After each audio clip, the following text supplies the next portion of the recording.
Un proceso crucial que avanza a paso de tortuga. Bueno hubiera sido que los magistrados no se empeñaran en hacer el trabajo ellos solos y que hubieran convocado una mayor participación de la sociedad civil.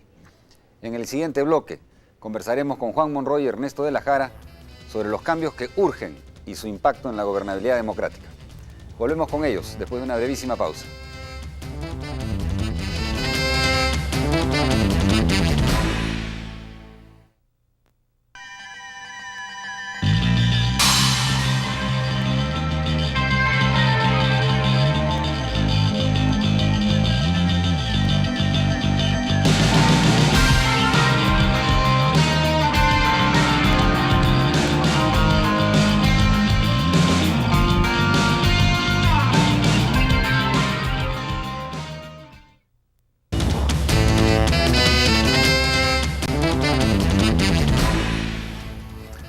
Estamos con Juan Monroy, abogado y profesor universitario, y Ernesto de la Jara, también abogado y director del Instituto de Defensa Legal, para conversar sobre la anunciada reestructuración del Poder Judicial.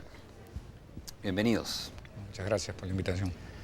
Hay un primer tema, de repente, antes de entrar al fondo, al tema de la entrevista propiamente, que es ¿qué responsabilidad le cabe realmente al Poder Judicial como un poder del Estado en la fragilidad de nuestra democracia, digamos, ¿no? ¿Cuál es la importancia de esta reforma realmente para contribuir a la gobernabilidad democrática del país?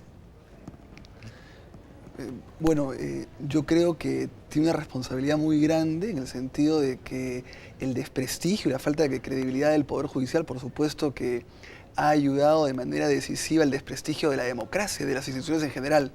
Por lo tanto, si se quiere reevaluar la democracia y si se quiere que la democracia funcione, tiene que levantarse y reconstruirse el Poder Judicial para una serie de tareas, desde lo que puede ser la fiscalización del poder político hasta lo que es la solución de conflictos sociales o conflictos del ciudadano común y corriente. Es fundamental que el Poder Judicial funcione, cumpla eficazmente su función. Eso, cuando se avance significativamente hacia eso, va a haber una mayor percepción y una mejor percepción frente a lo que es el funcionamiento de un poder del Estado y por lo tanto de la democracia en general, ¿no? Hay un tema en general, justamente, que la gente no cree en esto, que es la independencia del Poder Judicial, ¿no? ¿Hasta qué punto este proceso de reestructuración está apuntando a recuperar esa independencia en buena cuenta? ¿Qué posibilidades tiene? Mire, yo quisiera empezar con una imagen de algo que no está, casi una utopía, para regresar pronto a la realidad. Imaginemos que para mañana tenemos un Poder Judicial eficiente. ¿Cuánto duraría en una sociedad en donde no existen paradigmas, de los líderes de los poderes son gente absolutamente inconfiable, son personas que en su conducta cotidiana y en su conducta política dejan mucho que desear? Lo que estoy intentando decir es que un Poder Judicial simplemente es una expresión del continente ético de lo que es la sociedad. Allí llegan lo peor de la sociedad, llegan los conflictos de intereses, llegan los incumplimientos de normas, llegan las conductas antisociales. Entonces, a mí me parece delicado hacer que el Poder Judicial que tenemos, por ejemplo, yo creo que es irresponsable, pero es irresponsable porque es incapaz, porque nunca se le ha permitido ejercer poder político. El poder político le ha sido quitado desde que somos república, es un poder ejercido por el Ejecutivo y por el Legislativo, se le ha convertido simplemente, se usan categorías zombies para explicar lo que es el Poder Judicial. Se dice que el juez es un aplicador de la ley. O sea, lo que se está diciendo es que simplemente es una prolongación del ejercicio del poder de otros. Es un instrumento, ¿no es verdad? Entonces, en ese contexto, que creo que es básico entender lo que un Poder Judicial representa y significa en un momento histórico dado, es simplemente expresión de la sociedad que tenemos. Tampoco será posible entender que el cambio de esa sociedad pasa por el Poder Judicial, tampoco hay que exagerar, ¿no? ¿Cómo recupera poder político el Poder Judicial?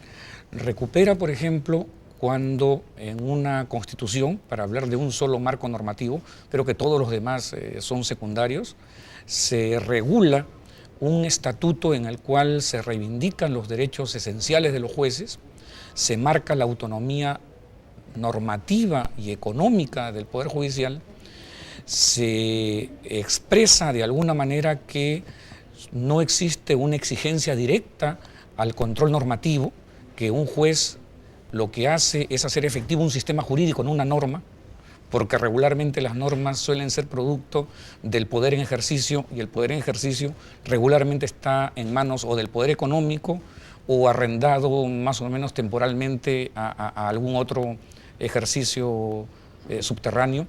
Creo que ese es cierto que es un tema macro, pero creo que es el tema central a partir del cual podemos intentar pensar en una reforma del judicial, ¿no? Ernesto, ¿tú coincides con esto? ¿Tú crees que este proceso de reestructuración que está en marcha apunta a lograr realmente, tiene posibilidades de lograr esa independencia del Poder Judicial en el sentido que ha sido expuesto, no? A ver, nosotros desde el proyecto Justicia Viva, que es parte del IDL, hemos sacado un reporte último donde le hemos puesto como título Entre la expectativa y la incertidumbre. Incluso le íbamos a poner Entre el ser y la nada, inicialmente, ¿no? Que revela que yo creo que en parte sí, o sea, todavía estamos en un momento donde hay razones para tener expectativas, ¿no? Por ejemplo, es positivo que se haya lanzado una comisión de reestructuración desde el interior mismo del Poder Judicial y al más alto nivel, en el sentido que ha sido iniciativa del presidente de la Corte Suprema. Ese es un hecho absolutamente positivo, pero indudablemente insuficiente. Es decir, hay que ver, se ha dicho en el reportaje, por ejemplo, que ha sido muy lento el proceso. Efectivamente, creo que ya estamos en un momento determinado donde debe de exigirse algunas señales más concretas de medidas, de cambio, pero todavía es un proceso positivo. Por otra parte, no solamente es responsabilidad del Estado y del Poder Judicial. Estamos criticando las omisiones que puede haber incurrido el Estado, pero a la vez preguntémonos dónde está también la sociedad civil. ¿Dónde están, a pesar que hay avances también en eso, pero el conjunto de los medios de comunicación? ¿Dónde está el famoso sector empresarial en todo este tema de la reforma y la reestructuración judicial? ¿Dónde están los abogados? Entonces es un tema que implica también diferentes iniciativas complementarias y cada uno tiene que asumir su responsabilidad. Bueno, sobre la participación civil se habló mucho al comienzo, pero finalmente prácticamente no ha sido convocada. Pocos son los expertos que han estado interviniendo en los grupos de trabajo. ¿Cómo podría participar la sociedad civil? A ver, es cierto que el presidente de la Corte Suprema, Sibina, en su discurso del primer momento ha hablado de la participación de la sociedad civil, cosa que es un avance. Unos años atrás hubiese sido imposible que un presidente de la Corte Suprema o que el discurso oficial fuera una reestructuración del Poder Judicial con participación de la sociedad civil. A la vez, en esta comisión de reestructuración, de alguna manera se limitó a magistrados, cosa que en su momento criticamos, ¿no? Ahora, ha habido un cierto nivel de participación en términos de asesores, pero es cierto que absolutamente insuficiente.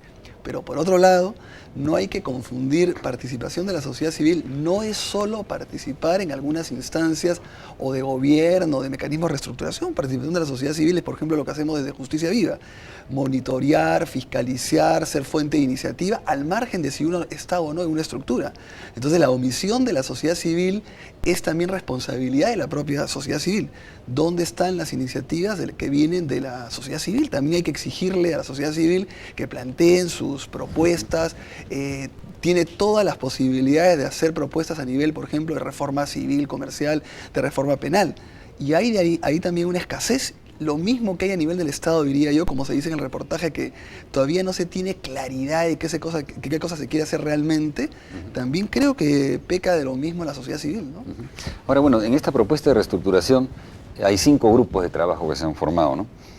¿Se podría decir que están ahí considerados los temas centrales para una reforma, para una reestructuración del Poder Judicial, o hay ausencias notorias? No, creo que en gran medida lo están. Yo quería, del reportaje que hemos visto, quería reivindicar un tema que a mí me parece central. Yo en este tema ya perdí la fe. Queda un poco de esperanza nada más, aunque a veces es necesario perder la fe para que haya esperanza, por lo menos así decía Nietzsche. Pero el tema pasa porque estamos hablando de la crisis del Poder Judicial, pero no nos hemos puesto a pensar en una cosa tan elemental como la siguiente: ¿y cuándo estuvo bien el Poder Judicial? O sea, está enhebrado casi a nuestro concepto de república, y entonces la crisis más bien alimenta a organizaciones a su alrededor que ya a estas alturas ni siquiera sé si lo que quieren es su solución o su permanencia. Esto es terrible, pero es parte del dato. A mí lo bueno de este trabajo que está haciendo el presidente Sibina, ¿sabe cuál es? Es que han pasado 2 meses y no hay resultados. Sé que eso es bueno. Eso es bueno porque cuando un problema tiene raíces históricas y del tipo de complejidad que las tiene, en este caso, me parecería simplemente sacar un conejo de un sombrero el que hoy día digan esta es la solución o este es el tema. O sea, creo que lo que hay que tener también es una altísima dosis de paciencia. Y otra cosa central, el trabajo de Justicia Viva es un trabajo excelente, de primer orden, y quiero reivindicar un documento trabajado por el profesor Pázara, que de repente, por decir las cosas claras, no está en el país, porque ese es el tema pues, de este país, que aquí simplemente hay que pasar la mano, hay que decir, por ejemplo, que en este país el derecho casi no existe a nivel doctrinal, este simplemente es un enfrentamiento memorístico de disposiciones, y quien mejor las recuerde gana un caso, por ejemplo, o es mejor jurista, y se muere así, ¿no es cierto? Pázara cuestiona la evaluación hecha en el Consejo Nacional de la Magistratura, me parece que con argumentos contundentes. Sin embargo, mire usted, lo que en realidad dice Pázara, y nadie lo ha querido leer, creo, es que la formación de los estudiantes de Derecho de todas las facultades del país es una formación positivizada, memorística y absurda. Los que han hecho la evaluación son abogados, los que han respondido bien o mal son abogados, y como hoy se enseña en la Facultad de Derecho es simplemente el mantener el estatus. O sea, creo que las reglas de la paz burguesa son las que acompañan la formación jurídica en este país hace más de medio siglo. No hay un enjuiciamiento crítico, el derecho no sirve para cambiar, sirve para permanecer, es un síndico del orden establecido. Y eso es lo que Pázara anota en este tema. Estamos en una formación en la cual solamente es útil el derecho. Por ejemplo, mire usted, la Cámara de Comercio de Lima, en fin, una serie de instituciones prestigiosísimas, CONFIEP, dicen que hay que reformar el Poder Judicial para que haya inversión. Mire qué grado de cinismo. O sea, no hay que reformar el Poder Judicial para que la justicia sea vida, ¿no? Para que exista en el país. No, sino que para que entre dinero, para que haya seguridad jurídica.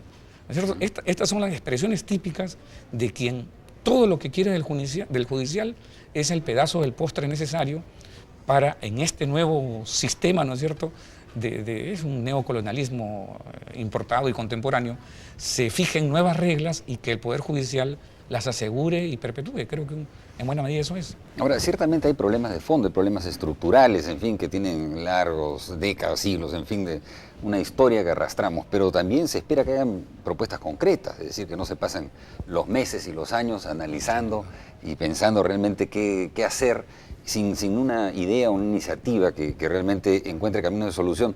Por ejemplo, en relación a los órganos de gobierno, como dices, puede haber muchas palabras, pero necesitan propuestas concretas, no solamente intenciones, claro, sino propuestas eficaces. Los órganos de gobierno, en concreto, ¿qué podríamos decir sobre los órganos de gobierno? ¿Está encarado el tema en relación a la Corte Suprema? ¿Cuáles son las principales discusiones alrededor de esto? No sé, ¿no?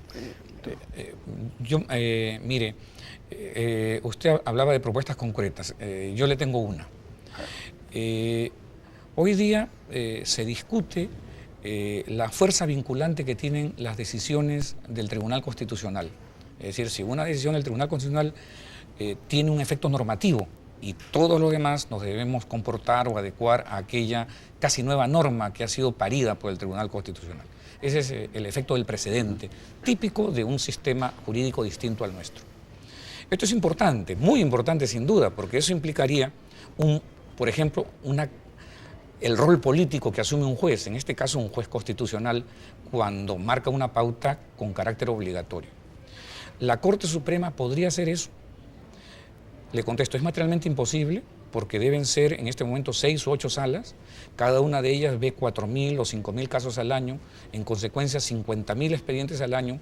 ¿Qué es lo que producen? Decisiones contradictorias, permanentes, probablemente con las mismas personas que lo conforman, donde sobre un tema dicen A y dicen no A 15 días después.